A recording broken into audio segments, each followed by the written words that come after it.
안녕하세요. 나로 태어나는 나태한 상담의 나비다 인사드립니다. 그동안 저의 활동에서 많이 받았던 질문들을 기초로 나태한 상담 운영하고 있고요. 나로 태어나고 싶으신 분들은 저에게 이메일로 질문과 고민들을 보내주세요. 선정해서 공유하도록 하겠습니다.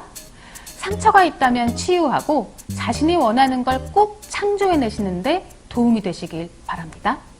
이번 질문은요. 지금밖에 할 수 없는 일 두 가지가 있는데 어떤 걸 선택해야 할지 고민입니다. 어떻게 해야 할까요? 이런 질문이에요. 네, 식상하겠지만 무엇이든 일단 선택하고 가보세요. 가 답이 되겠네요. 네, 그럼 오늘 여기까지 하겠습니다. 감사합니다. 네, 당연히 제가 뭐 이렇게 끝낼 리는 없죠. 근데 왕도는 없다, 뭐 이런 걸 강조하고 싶다는 의미인데요. 어떤 게 정말 더 좋은 선택일지는 훗날 알게 되면 알게 되지 지금은 전혀 알 수 없다는 게 뭐 팩폭입니다. 일단 선택을 하고 가다 보면 알 수 없는, 예측할 수 없는 많은 일들이 벌어지거든요. 안 좋은 일, 잘못되는 일, 후회되는 일만 있는 것이 아니라 반드시 행운이라는 것도 존재합니다. 하나를 버리고 하나를 선택하는 아쉬움으로 나아갔는데 두 개를 다 취하는 경우도 생기고요. 버린 하나가 너무 다행인 경우도 있고요. 버린 것과 유사한 형태의 기회가 다시 오는데 그것도 너무 괜찮은 경우도 있어요. 인생이 긴 시간을 두고 총체적으로 완성되기 때문에 한 건으로는 실수로 보이기도 하지만 큰 그림에서는 다행인 경우도 상당히 많다는 거예요. 그래서 저희 뭐 인생 세옹지마다 이런 말도 많이 하잖아요. 또 꿈보다 해몽이라고 내가 어떻게 바라보고 해석하느냐에 따라서 모든 선택과 결정이 의미 있을 수도 있어요. 전반적인 경향성과 통계가 있긴 하지만 생각보다 복불복, 랜덤, 돌연변이, 특수사항 이런 게 많다는 겁니다. 우리 케바케 이런 말 되게 많이 하잖아요. 상황에 따라 참 다른 결과가 다양하게 펼쳐진다는 거죠. 내가 아무리 치밀하게 준비해도 하자가 있을 때도 많고 새로운 도전이나 시도일 경우에는 아무리 치밀하게 해도 실제 경험 이전에는 내가 아는 범위가 아직 제한적이기 때문에 결국 겪고 나서야 이제야 알겠네 뭐 그러는 경우가 많다는 겁니다. 그래서 뭐든 선택하고 일단 가보는 수밖에 없다는 거죠. 다음으로 정말 지금밖에 할 수 없는 일인가에 대해서 잘 살펴볼 필요가 있어요. 나이 제한이 있는 경우도 있고 정말 고대한 것에 대한 뭐 마지막 기회라는 게 있을 수도 있겠죠. 또 뭐 일과 사랑에 있어서 우리 영화 같은 설정 있죠. 내가 좋아하는 일에 대한 최고의 기회와 사랑하는 사람이 함께 떠나자는 제안. 뭐 이런 게 동시에 있다거나 뭐 그럴 수 있겠어요. 그런데 한편으로는 나의 조급한 마음, 사회적 편견 그런 것들로 인해서 지금밖에 할 수 없다고 좀 좁은 시야를 가지고 바라본 것은 아닐까? 이런 걸 좀 볼 필요가 있죠.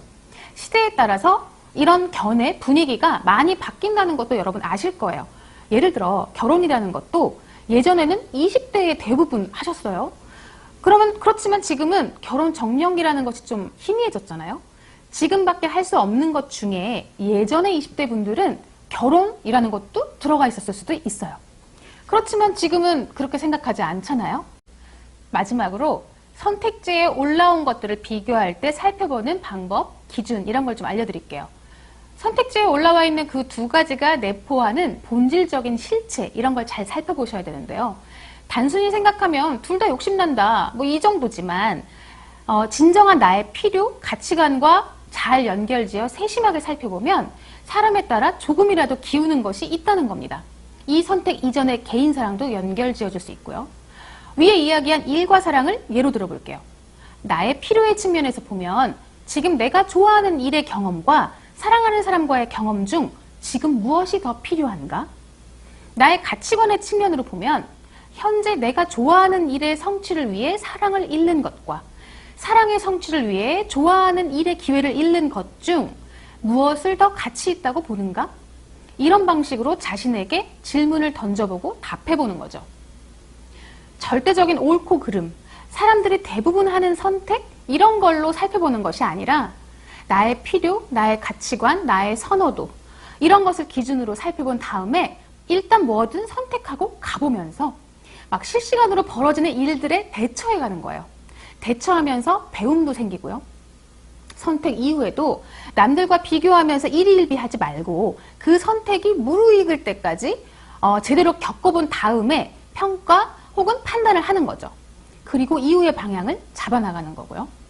남들보다 빨리 가고 싶다, 시행착오하고 싶지 않다, 고생하고 싶지 않다, 뭐 2마리, 3마리, 10마리 토끼를 동시에 잡고 싶다, 막 이렇게 좀 순리를 거스르는 욕망에 사로잡히면 스스로에게 충실한 선택, 결정, 실행, 배움을 통한 자기다운 삶을 사는 것은 어렵습니다. 주변의 의견을 묻는 것도 나쁜 건 아니에요. 근데 실질적인 결정은 결국 자신의 몫이라는 거예요. 이렇게들 생각하는구나 하고 참고할 수는 있지만 대다수가 이러니까 나도 이렇게 결정해야겠어. 이런 건 정말 한 톨도 도움이 안 된다는 거죠. 내 깊은 속을 잘 알고 결정할 필요가 있어요. 남들이 다 이러니까 나도 놓치기 싫어서, 실수하기 싫어서 하는 결정은 결과적으로 더 깊은 수렁으로 인도하거나 늘 그냥 그저 그런 마음으로 살게 되는 것 같아요. 항상 선택을 해야 하는 순간에 우린 많이 고민을 합니다. 꼭 지금밖에 할 수 있느냐 없느냐가 아니더라도 우리 무언가를 선택할 때 당연히 깊이 생각하게 되죠. 사소하게 음식점을 가서 음식을 고를 때도 너 메뉴판 공부하냐? 우리 이런 농담도 하잖아요. 그런데 중대한 결정이라고 생각되어진다면 당연히 신중해져야겠죠. 또 쉽게 결정하고 난 후에 사고를 겪었다거나 너무 고생한 경험이 있다면 당연히 이후 결정들에 있어서는 조금 더 깊이 신중하게 생각할 수밖에 없겠죠. 선택에 있어 고민은 당연하지만 자신의 삶에 풍덩 뛰어들어 팔 걷어붙이고 당당하고 창조적인 삶 살아내시길 기원합니다. 심적으로 신체적으로 단단한 근육 키우면서 삶의 내공이 묻어나는 고수의 길로 나아가시길 응원합니다. 화이팅!